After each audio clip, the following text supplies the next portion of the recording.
l'Union économique et monétaire ouest-africaine. L'UEMOA, 8 pays, un destin commun, un espace économique harmonisé, ouvert et concurrentiel. L'UEMOA, votre guide au cœur de l'Afrique, des grands événements et des grandes mutations sur Africable.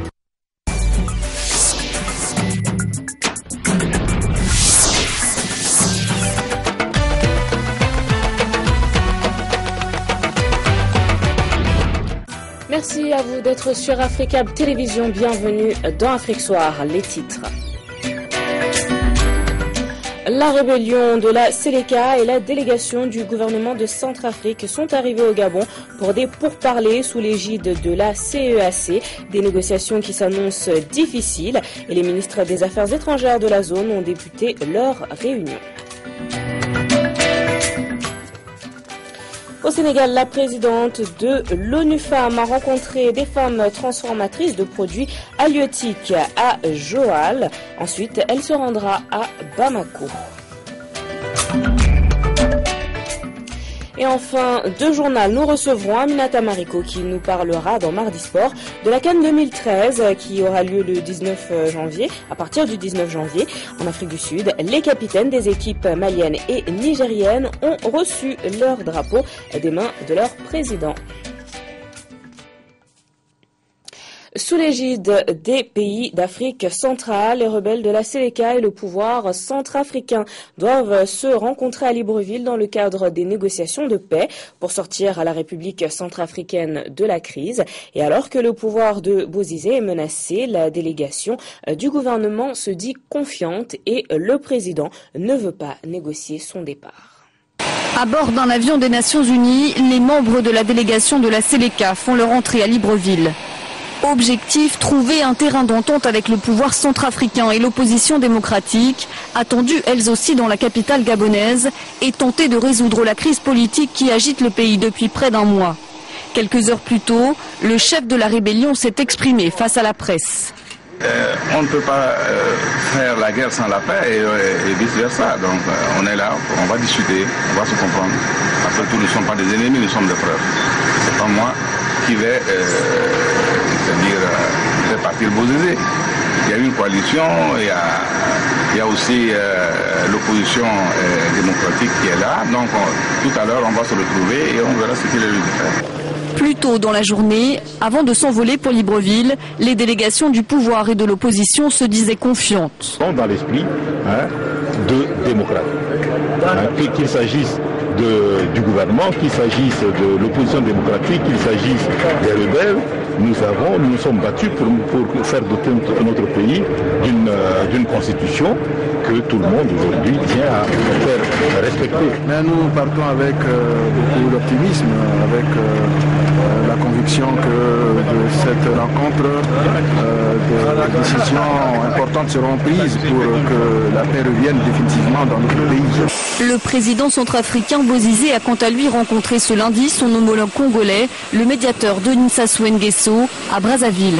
Bozizé a annoncé qu'il prendrait part aux négociations de paix au Gabon, une fois qu'elles auraient commencé, sans plus de précision.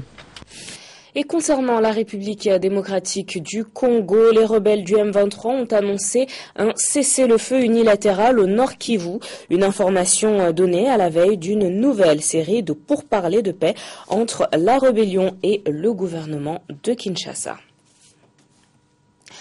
Les femmes transformatrices de produits halieutiques du GIE Diam Bougoum à Joal ont reçu un important soutien de l'ONU Femmes. En visite au Sénégal, la présidente de l'organisation, Michelle Bachelet, s'est rendue à Joal pour apprécier le travail de ces femmes. Plus de détails avec ce reportage de Mamadou Diaye et Antoumar. Elles sont au nombre impressionnant de femmes à s'activer dans la transformation des produits halieutiques ici à Joal. Elles viennent ainsi d'être appuyées en cela par l'ONU Femmes à hauteur de 50 millions de francs CFA. Effectuant le déplacement ici à Joal, Madame Michelle Bachelet a voulu apprécier le travail abattu par ces femmes transformatrices. Je suis très contente ici d'être ici. Nous travaillons avec l'amélioration de la condition de travail de femmes transformatrices de poissons. Elles ont pu bénéficier donc d'équipements complets qui permettent d'assurer leur sécurité dans le travail, notamment des gants, des cache-nez, des tenues de travail, des blouses. Mais elles ont pu aussi accéder à des formations avec notamment le service de la pêche pour mettre leurs produits aux normes. En réservant cet accueil chaleureux, ces femmes du GIE Diambokoum de Joal, Fadjout, ont voulu dire un grand merci à Mme Michèle Bachelet, remerciement qui reçoit également de la part de l'État du Sénégal. Pour ce geste, les femmes actrices de la transformation des produits de la pêche disent merci à Mme Bachelet et à ONU-Femmes. La cérémonie que nous vivons aujourd'hui, qui est l'inauguration du centre de transformation au profit du GIE Diambokoum, financé par ONU-Femmes, ne fait que nous renforcer dans l'amélioration des conditions de travail des femmes. Donc encore une fois, je tiens à remercier Mme Michèle Bachelet. Et c'est un programme que le ministère compte continuer, pérenniser à travers tout le Sénégal. Rappelons que ce soutien s'inscrit dans la logique d'autonomisation des femmes, répondant ainsi à la mission fondamentale de l'organisation. Et précisons que Michèle Bachelet arrivera demain à Bamako, au Mali.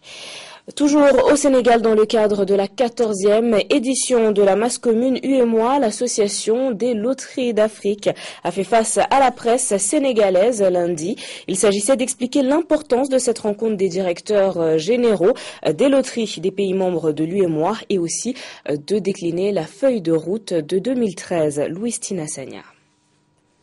Pour participer à leur manière à l'œuvre d'intégration économique et sociale initiée par les chefs d'État de l'espace UEMOA, les directeurs généraux de l'autorité du Bénin, Burkina Faso, Côte d'Ivoire, Mali, Niger, Togo et Sénégal offrent aux Africains l'opportunité de jouer sur un marché commun plus vaste pour plus de gains à travers la masse commune.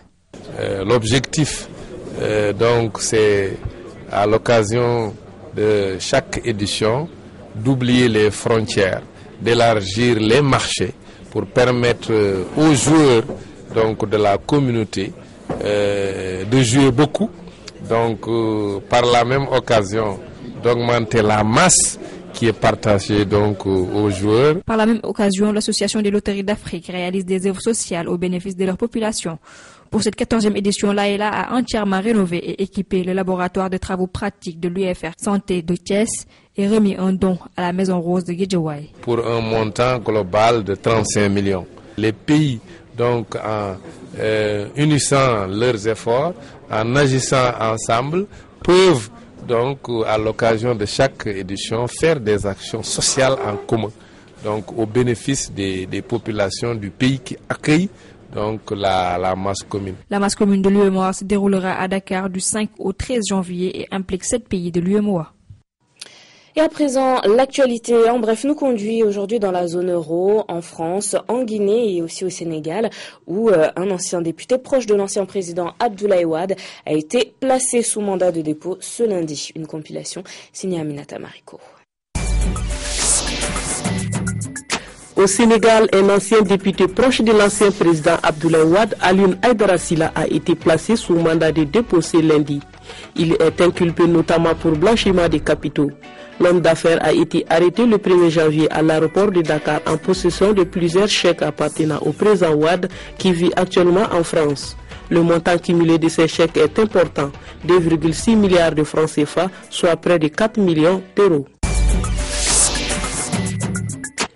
En Guinée, le procès de 33 personnes mises en cause dans l'attaque de la résidence du président Alpha Condé en juillet 2011, qui a été suspendu en décembre en raison du décès du greffier, a repris le 7 janvier à la cour d'appel de Conakry.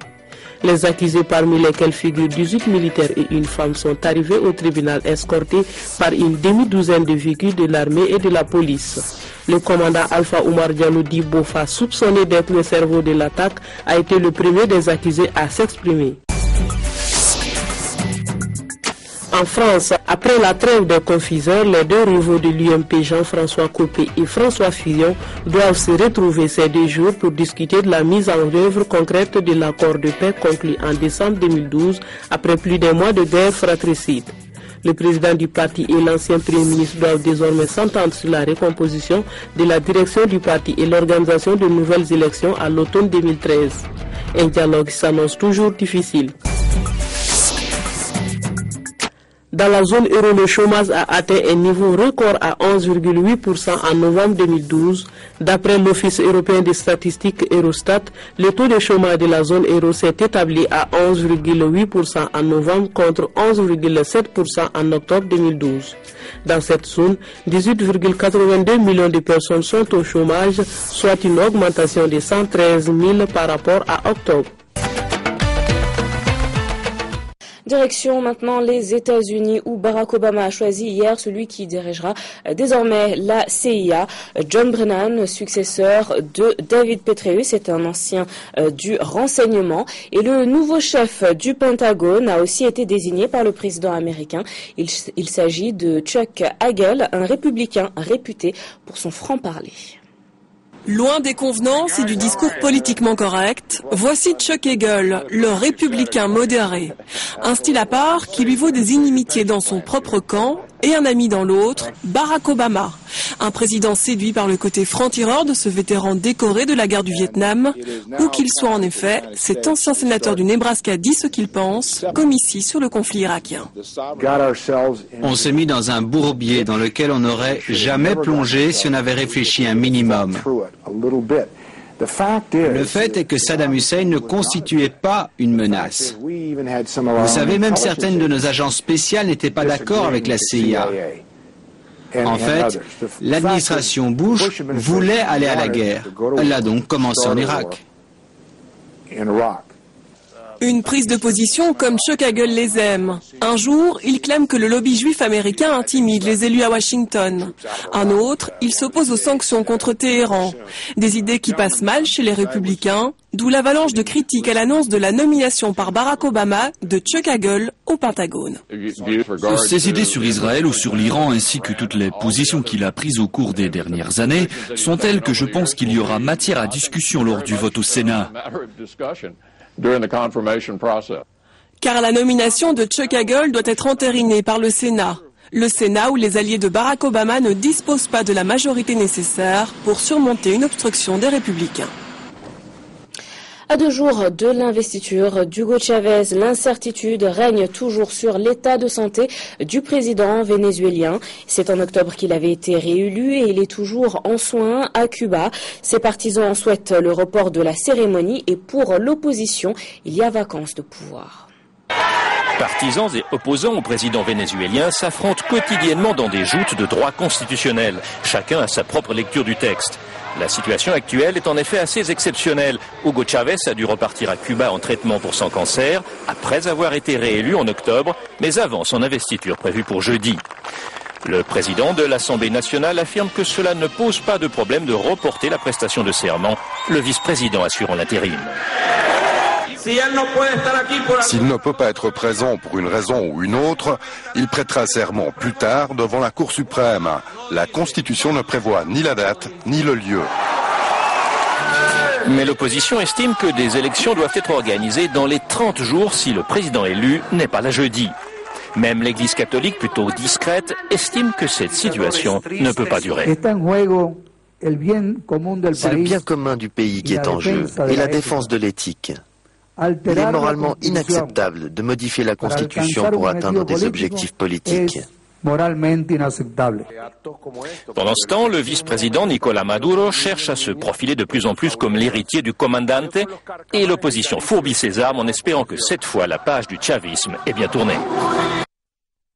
Et à présent, nous accueillons Aminata Mariko pour Mardi Sport. Bonsoir Aminata. Bonsoir.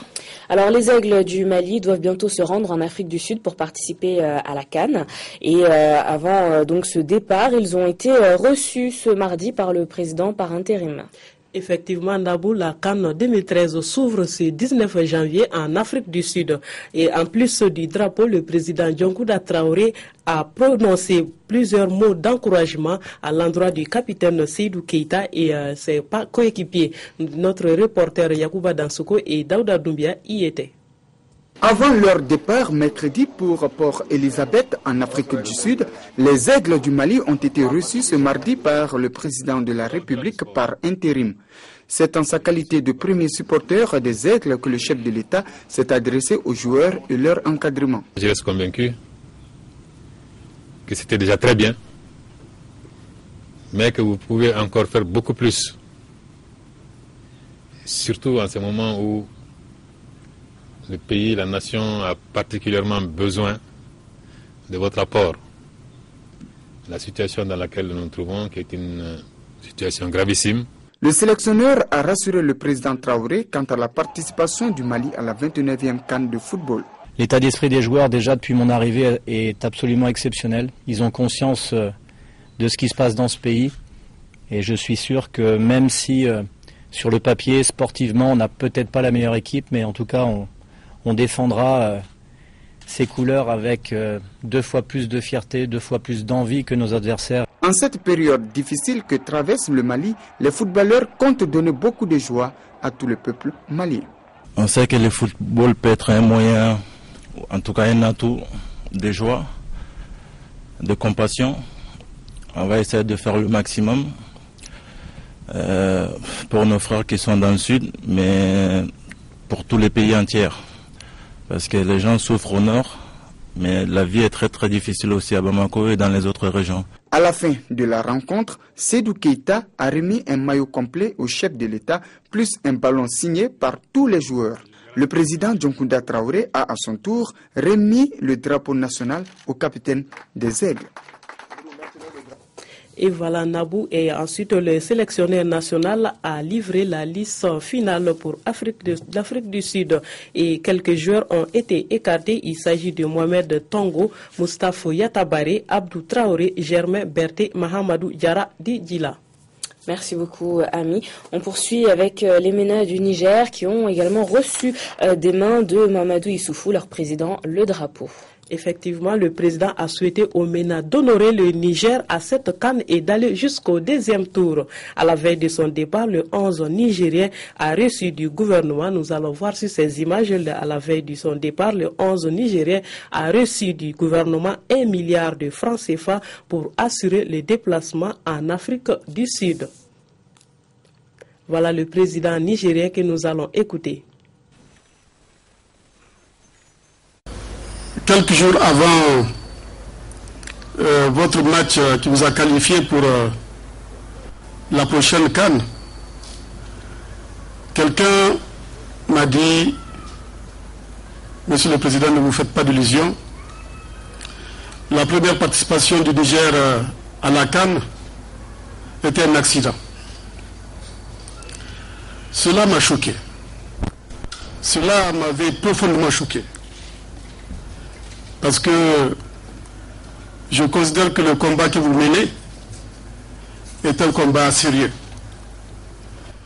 Je pense que ce combat ne devrait pas faire l'objet de raillerie. Et c'est pour cela que cela m'avait choqué. C'est avec beaucoup d'espoir que je vais vous remettre le drapeau.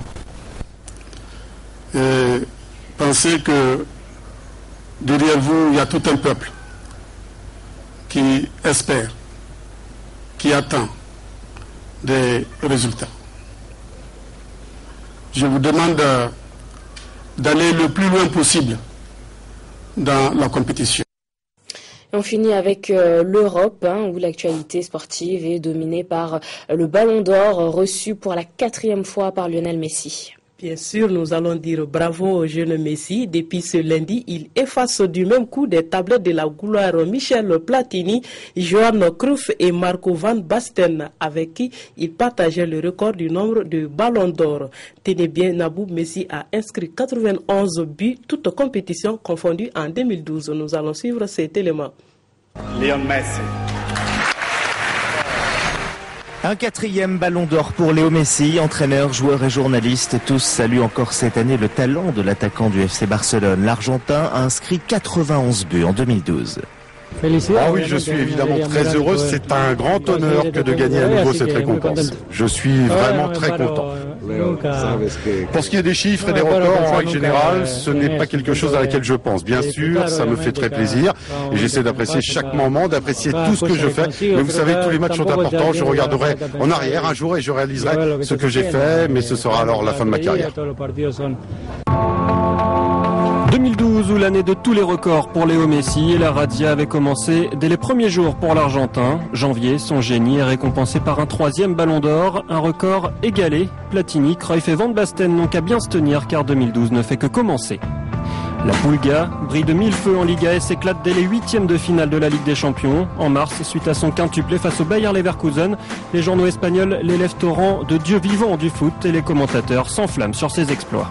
Léo Messi, il y a balle de but. Forcément, il y a balle de but pour Léo Messi. Il tente sa petite louche, c'est parfait, c'est génial, c'est du Messi. Messi participe largement au succès 7-1 du Barça face aux Allemands lors de cette campagne de Ligue des Champions, et grâce à ce quintuplé, il égale aussi le record du nombre de buts inscrits en une saison de C1. Il devient également le meilleur buteur du Barça dans la compétition, un extraterrestre pour son coach de l'époque, Pep Guardiola. C'est le meilleur, je suis heureux d'être son entraîneur, vraiment. Toute ma vie je pourrais dire que je l'ai entraîné, c'est un joueur unique. Voilà pour Mardi Sport. Merci à Aminata d'avoir été avec nous. Merci. Et puis les téléspectateurs pourront retrouver Yacouba Dansoko tout à l'heure. Bien sûr, c'est à 22h15 sur Africable Télévision pour plus de détails. Avec Shoot. Merci beaucoup. Merci à vous également de nous avoir suivis et bonne suite de programme sur notre chaîne.